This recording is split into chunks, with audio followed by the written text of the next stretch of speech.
Hello friend, Zachary Stockill here from retroactivejealousy.com, bringing you another reader Q&A video. Okay, Georgia asks, it's a great name, Georgia. Georgia asks, my number one question is, once someone recovers from retroactive jealousy, do they still occasionally get the obsessive thoughts, or are they completely recovered? Really, when I talk about overcoming retroactive jealousy, the number one thing that is in my mind at least is being stronger than retroactive jealousy, gaining the upper hand on retroactive jealousy, and really establishing the right habits, practices, perspectives, techniques that will help you keep retroactive jealousy at bay over a long period of time. Speaking personally, I've considered myself to be free of retroactive jealousy for probably about a decade now.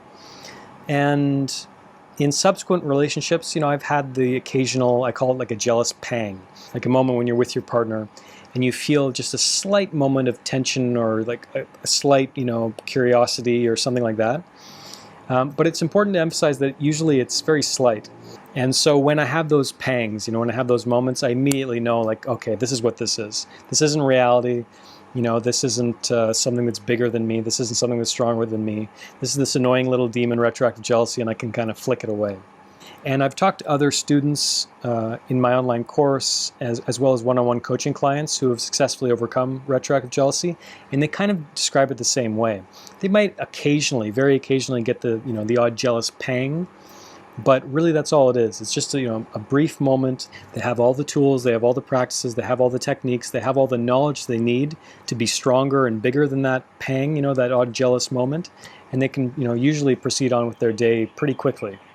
It's important to emphasize that for me and for many others, these moments are very, very, very occasional. We're talking like, every, 6 months, every year, every 2 years. And I have received other notes from people who tell me that, once they overcame retroactive jealousy, it basically became just a complete non-factor in their lives. And, you're asking me personally, I would say I'm virtually the same. That isn't to say that I'll never, ever, ever have another jealous pang again, or I'll never have another one of those moments. But it's almost like post-traumatic stress, I think, like, not to dramatize things too much. But for example, like war veterans, like after the war, they have the occasional dream of war, or they have any other moment where it's like the same fight or flight response, and their lives are peaceful, everything's cool, but they went through a somewhat traumatic experience, and that is still kind of, that tension is still, they remember what that was like, that experience. Again, not to dramatize things too much, I'm certainly not trying to compare myself to a war veteran, but retroactive jealousy can be pretty darn traumatic, as most of you watching this video probably know.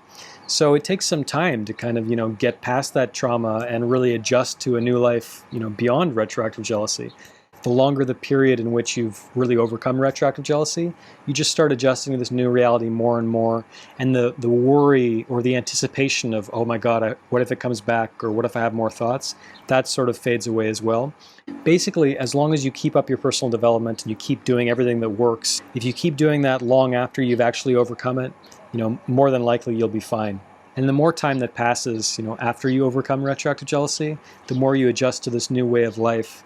And let me tell you, it's pretty darn nice. I often compare retroactive jealousy to easing 100 pounds of weight off your back, kind of one brick at a time, and just everything feels better, and you can sleep better, and you can enjoy your relationships more, and your sex life improves, and just your general disposition is just a bit more mellow, a bit more chill, and you can just enjoy your life a lot more.